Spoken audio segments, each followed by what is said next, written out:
What is up, Mountaineer Nation? As Tony Caridi likes to say, it is a great day to be a Mountaineer wherever you may be.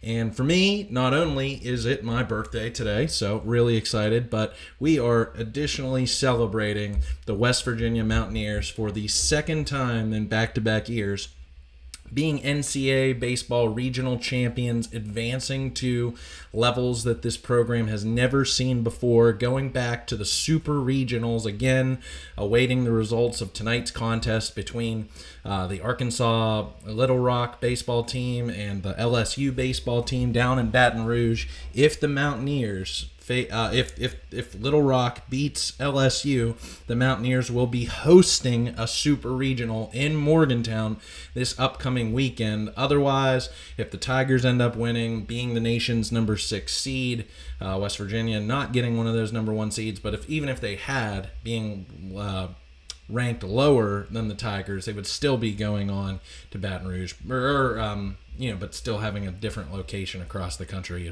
different opponents. So, wow, a lot to be excited for. I said I had a couple of cousins of mine reach out to me who are big Mountaineer fans, JR and Mike, and they said last night, happy early birthday. The Mountaineers got a win for you for that one. And I was thinking about it in that moment. I was thinking back, what is the most satisfying but competitively on your edge, stress Virginia type of result that ended up in a Mountaineer victory that I could think of that compares to this. And I think I have to go all the way back to the 2010 Big East Championship, the Deshaun Butler win over Cincinnati and beating Georgetown and coming away with a huge, when the Big East was really coming to its final closing, and how competitive, the best conference in the country at that time in basketball, and how physically daunting that was. That was how I feel about this tournament. Is every single game, came down to the wire, and West Virginia made comebacks in each contest, and strived hard, battled, and guys stepped up. In each game, different players, and I'll talk about those cast of characters who each stepped up in different ways throughout the weekend. So that's really what I mean to say. Like last year's you beat, and who West Virginia ended up beating, an SEC and an ACC opponent. Yeah, I know last year, Grand Canyon taking care of business against the host regional Arizona, and then Dallas Baptist did. West Virginia, I know, going against a Dallas Baptist team that had one of the best pitchers in the country in the time. But West Virginia was able to come away with a victory in that game, and because of Grand Canyon's upset, kind of had an easier, quote-unquote, path than the path that West Virginia just had in this regional against Kentucky. Again, still an SEC opponent, and Clemson. Now, as I said in the preview video a week ago, both of these teams weren't absolute juggernauts, weren't absolute Goliaths. And I watched Clemson's opening game against SC Upstate, and SC Upstate, we're not afraid of Clemson. Clemson kind of sleptwalked in that contest Friday evening. I don't want to say took it for granted being like the host team, but I just saw a lot of 50-year-old plus fans in the crowd just kind of sitting with their arms crossed as Upstate's pitcher was punching out strikeouts after strikeouts, and they were putting up runs on the board. So when I saw that out of that Clemson team, I thought, hey, given the way West Virginia played Friday night and battling, that they were beatable. So, again, Kentucky had not played well away from home all season long. Clemson playing a pretty easy ACC schedule, not getting some of the top dogs, on their schedule. So built up. So there was an opportunity to be had, and West Virginia went out there and took it. And that is what, for weeks now, that we Mountaineer, at least fans like myself, who I could acknowledge the reality of the situation, as those last few weeks of May were not fun. That Kansas series, was not fun. The Big 12 tournament, a wet fart. But then that capability and talent and just desire was inside of all of those players, that collective team personified by their head coach, Steve Sabins, to go out there and do it. They needed to get out of Morgantown. I don't know what to say. Like, I as much as I want them to host a super regional tournament because, you know, the raucous environment that Morgantown will provide, and, you know, it'll be bursting at the seams there at Kendrick Family Ballpark. It'll be awesome. But at the same time, that was exactly what West Virginia needed at the exact same time. Get away from home, and us against the world kind of mentality. Take, the state, take this program on their shoulders, put it on Griffin Kern's left hand, put it on Jack Hartsonis' right hand, let Armani Guzman go to work, and they went to town. So I am so happy for everyone involved, just that, like, the kind of like dark cloud that was just kind of hovering over the end of the season, that bam, you can just cast that into the void now at this point in time. If this season ended tomorrow, I'm satisfied. I don't want it to. I want to see this team keep going. You go as far as you can, but all of this is gravy, baby, now at the end of the day. To achieve what they have achieved in the first year of the transition from Randy Mazey over to Steve Sabins. And let's face it, y'all, I said West Virginia is an up-and-coming national program. You have to say that now. Since 5 regional appearances since 2017, a co-share of the Big 12 championship, now an outright Big 12 regular season title, 2 MLB first-round draft picks. Now you're getting back-to-back super regionals. Like, whoa. This is not a program that's in the dark ages of, 15, 20 years ago anymore, thinking that this program was going to get cut. Like, it is now competing with big national baseball brands and going on the road, beating them. So we're here to play. And I'm so happy against 2 programs and a Kentucky team that just has this superiority complex because it is in the SEC, when Kentucky and West Virginia are contiguous states, share a lot of the same culture, but man, that big blue nation kind of attitude and mantra that they have, that's so superior. I'd kind of had it, ever since Oscar Shibwe got stolen away or left West Virginia for them. I'm kind of sick of them, and with Coach Calipari back then. And then Clemson, I feel like Clemson is the biggest new money program on the block out there. Struck lightning in a bottle with a really good head coach in Dabo Swinney, who made a great decision and hiring. I don't want to go down this rabbit hole, but just and rip this team. But West Virginia kind of owns Clemson ever since that Orange Bowl victory. So it's great to beat those 2 programs and to be on the up and up. So just give you a few of my thoughts here on some of the games, just to finish up from a fan's perspective of that. So I thought Friday against we got a Griffin Kern-like performance. I thought early on, once Kentucky got to West Virginia early, it broke out into the 4th inning. Kentucky was getting Kern into deep Tyler Bell, that frickin' shortstop who fouled the ball off his knee and was dealing with that injury, was getting Kern into these deep counts, forcing him to throw extra pitches. And sometimes that is the biggest asset, I feel like, but also can be the downside of the Griffin Kern pitching experience sometimes is, man, he throws bullets. And they cut every, he's such a good pitcher, a lefty pitcher, because all of his pitches move all over the place. His fastball he throws a early, low 90s fastball, throws it in with, cutters and sliders in there, but he can be a little wild all over the place sometimes. But man, does he have the ability to go deep into innings. So throwing 100 pitches, 110, even seeing him over 120 sometimes this season, he can do that. He can go deep into games. So even though he gave up those runs early, he stuck it all the way out deep into the contest. What he finished the game? 7 1/3, so pitched into the 8th inning. Only gave up 1 earned run, 7 strikeouts, 2 walks, 2 hit batsmen on... Reese Bassinger ended up getting the win because of West Virginia picking up the runs late. But if West Virginia wouldn't have even had a contest or like been in the game had it not been for Griffin Kern going out there and giving all that he could on the mound, and he really settled in. I feel like once he had that kind of rough middle of the game inning, and then West Virginia kind of turned it on deep. I think really two kind of players of the game I feel like came from this contest. One in Brody Kresser, hitting the double late in the contest that you needed to score the game's winning run. But then what can you say about Armani Guzman? I got to go give a shout out to this guy, a follower on Twitter, Dalton Lance, who went back and forth with me about the Big 12 series and saying that West Virginia needs to get Armani Guzman into the lineup. And I was thinking to myself, okay, that's something I haven't heard from anybody so far yet of what could be some potential changes to this lineup. Getting Guzman back in, and he comes through in the clutch, 2 for 3 with an RBI and a run scored, a game winner.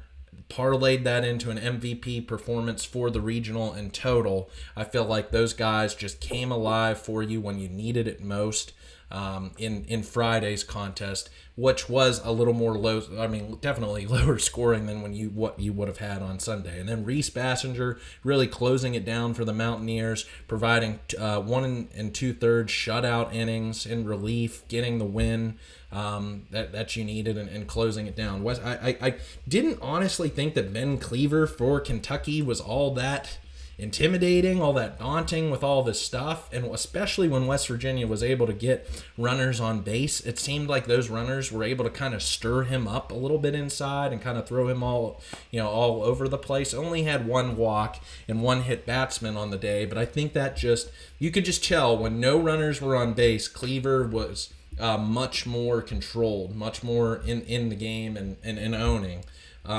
Whereas when he was pitching against runners on base, had some problems. So West Virginia coming up through in the clutch, tie game 3-3, come through in the finals.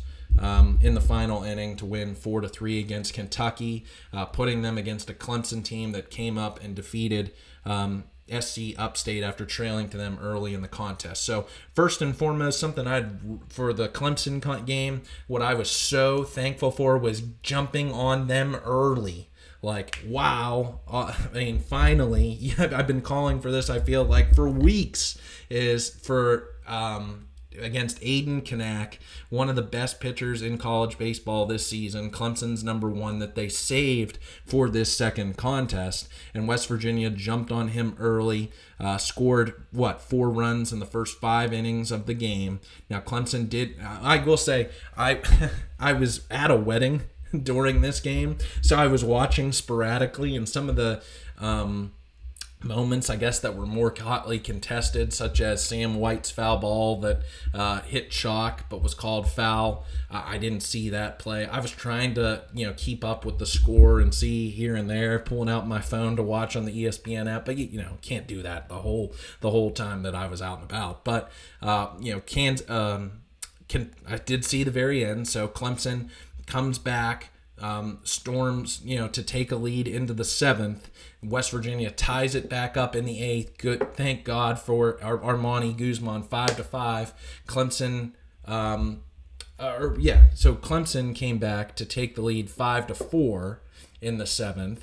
Then in the 8th, Guzman comes through with the RBI double, scoring Brody Kresser. Then a big inning double by Sam White, scoring Jorge Valdez, who is a pinch runner. And then Ben Lumsden singling to right field, scoring Gavin Kelly from second, also as well as Sam White. So Ben Lumsden, I'll talk about him, I feel like was such a hero for Sunday's contest, but coming through additionally in Saturday. And then Guzman hit by a pitch with the bases loaded. Also another hit by pitch by Skylar King, goes up 9-5, gives West Virginia enough breathing room, you feel like, with so big inning there by the Mountaineers, scoring 5 runs to take a 9-5 lead from trailing 5-4. Excuse me. What I'll say offensively, glad that they came on strong there because Clemson had such a, I feel like, awesome bullpen of what I saw in that SC Upstate game. Really came alive when their starter, Parker Titsworth, I think was his name, was pulled in Friday night's contest for Clemson. So I was like, oh man, can the Mountaineers get to this Clemson bullpen? And that they did on the evening.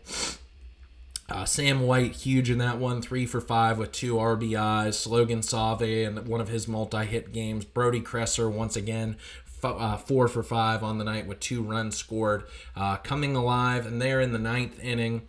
Well, let me back up. Talking about the pitching, Jack Cartsonas only pulled on 88 pitches, did go into the 6th, 5 and 3rd innings, 7 strikeouts, 2 earned runs. I guess I just trust Steve Saban's sixth sense here on. I would have liked to have seen Carts. I think he has that ability, just like Griffin Kern does, to go even deeper. 90, 100, 110 pitches, if absolutely necessary. But for whatever reason, that was the call by Steve Saban to go to Carson Estrich, to then eventually go to Reese Bassinger. For in relief following pulling Jack Cartsonas. So thought he could go a little bit deeper, but again, that's where you kind of were in that contest. And West Virginia came alive with the bats, went to the bullpen. Chase Meyer, a dog, but having to go into the 3rd inning of relief, that's, I feel like, sometimes asking a lot. Did pick up the win, but what can you say? Ben McDougal, 2-0 count he comes in with. Bases loaded, 2 outs, and he ends up coming back and getting the strikeout. So to close it out like that, just as easily, Clemson could have went on a bit of a rally there and made it even closer. But you knock out, or to the at least the elimination portion of the bracket, the home hosts in Clemson. And to win it in that kind of a fashion, high-scoring affair, I felt really good about. Like, that's when West Virginia was really coming alive, that anything was possible, that we're not stuck in a rut now of, like, West Virginia just not being able to barrel up the ball, put the ball into the outfield, and we're really back, baby. So coming into that 3rd contest against Kentucky beating Clemson in the elimination contest, pretty much out of pitching at this point in time. That kind of coming into this contest, I think it was a really good article by Rivals Wesley Shoemaker saying that West Virginia was kind of questionable on what was the status of Carson Estrich, and it sounds like Gavin Van Kempen's being now shut down for the rest of the season. That sucks because you really need a 3rd starter. I mean, it would be great if West Virginia even had a 4th starter. Really solid in Griffin Kern and Jack Cartsonas, but then it's a complete mystery once you get beyond them in the starting rotation. So by the 3rd contest, and you're seeing this a lot across college baseball, yesterday and now today, is that teams are just having to make bullpen games. So 18 pitchers used combined between West Virginia and Kentucky in Sunday's contest. That's not necessarily my cup of tea of watching baseball, but that is the difference between the major league game and the college game. For those who are out there who are just casual fans kind of getting into it, it's just, man, sometimes these kids just don't know where the ball's going. They have cannons. They got arms. I mean, saw Connor Furman come in there and just blaze the ball 92, 93, 94 miles per hour, but he has absolutely no idea where it's going. Just kind of all over the place and just hoping that he find, it was like strike ball, strike ball, strike ball sequence. So whenever that last strike that you absolutely need, foul ball, and then he walks, I'm like, just the control factor for some of these pitchers, not all there. It's still developing. That's why they're not major leaguers to that point. You see that at the high school level, and especially the youth level as well. But this Kentucky-West Virginia game on Sunday, I was feeling a little nervous, not gonna lie, in the first couple of innings when it was 5-1 in West Virginia. Like I was just thinking, like, can they win one of these kind of high-scoring, double-digit affair contests? Is Kentucky out of or have more pitching left in the tank than what West Virginia has comparatively? And I really did like what I saw out of that Kentucky lineup on Friday. Pot Bell is a future major leaguer. Hage in Lawrence, I mean, guys who can put the ball into the outfield. I felt like very similarly to like what we saw out of Kansas. Some really good hitters on this Kentucky team, and they showed it during this contest and could put some innings and rallies together. So high scoring affair. One of the points in time in which West Virginia, I was almost ready to turn it off. Thought it was West Virginia's last really missed opportunity. Came in, I believe it was the 7th inning, bases loaded. Grant Hussey comes onto the field. Let me get you exactly where it was. No, it was the bottom of the 6th inning. West Virginia, bases loaded. Gregerson gets pulled for a reliever, who Gregerson, West Virginia, had seen on Friday. You bring Hussey in to pinch hit for Jace Reinhard. Situation here, I don't think you're necessarily going. I don't think ever pitchers or batters are inserted into games with the expectation of going in and hitting a home run. No, absolutely no way. I don't think so. But do you bring in guys who are deemed power hitters in the odds-on chance, or better probability that they have the propensity to hit home run? Absolutely, yes. So you'll love to see that. In a 4-run deficit, bases loaded, you bring in Hussey, he puts it out there, and what do you know? Puts it at the wall for a catch. So I was just like, that felt like West Virginia's chance right there to win it. Thankfully, another opportunity would be had for the Mountaineers. Kentucky takes a lead into the top of the 8th inning, 12-7, and this is where the bottom of the 8th inning, everything breaks for the Mountaineers. Kind of pulls on Kentucky what Kansas State and what Pitt and what Marshall did to West Virginia earlier in the late stages of April into May, and kind of, I feel like, getting at a Kentucky team that thought that they could try and close it out, but no, not so fast, as Lee Corso would say.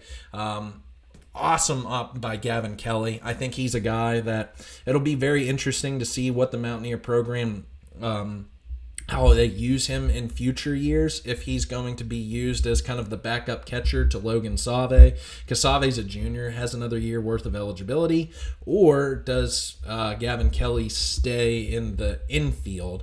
5'10", 185, kind of, could, I feel like, either play the catcher position, or if he wants to go and play a middle infielder, has the speed for it. But oh my gosh, how about the timely the timely hitting there by the true freshman from Central Catholic in Pittsburgh, coming through with the single to left center field, scoring Save, scoring Grant Hussey, 2 RBIs, and then next, so advanced on a wild pitch. Just want to get my notes, or you're looking at the box score. And then, again, this was all with 2 outs. Kelly comes through with the 2 RBI base knock. Then Ben Lumsden coming in. I think it was had 2 strikes on him. And I'm just like, oh my gosh, it's like I saw a very funny, meme on Twitter later that night that had apologies list to Ben Lumsden, because Ben Lumsden played in 50 games last year. He's a junior on this team. Thought he would have contributed more overall to the season. Think he's been battling injuries that haven't necessarily been talked about, but average, I think it was in the hundreds going into this contest, and comes through in the absolute clutch when you need him, and comes in with a single, sharply hit ball into right field, scored Gavin Kelly from second, Skylar White from third, and ties the ball game up at 12-12. So, it was White on third, actually, Gavin Kelly at second after a wild pitch. Both runners moved up. But my goodness, what an awesome opportunity there.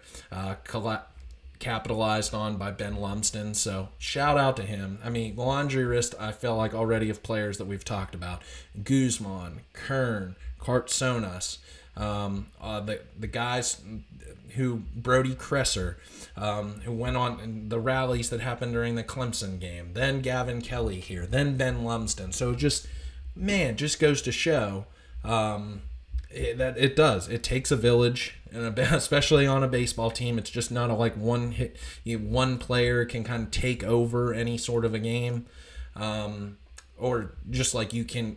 I think like sometimes, definitely in basketball, like we saw with Javon Small this past season, and sometimes in football, depending upon quarterback, running back, wide receiver. But baseball can come from anybody.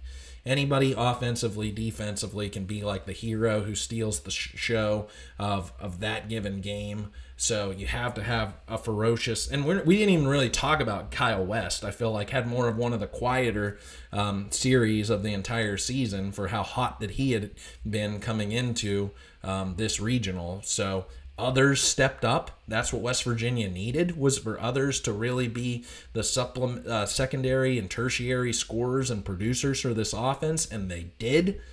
So that was very exciting to see. And then Armani Guzman, what more can you say about him? Definitely deserving of that MVP award after the end of the regional tournament.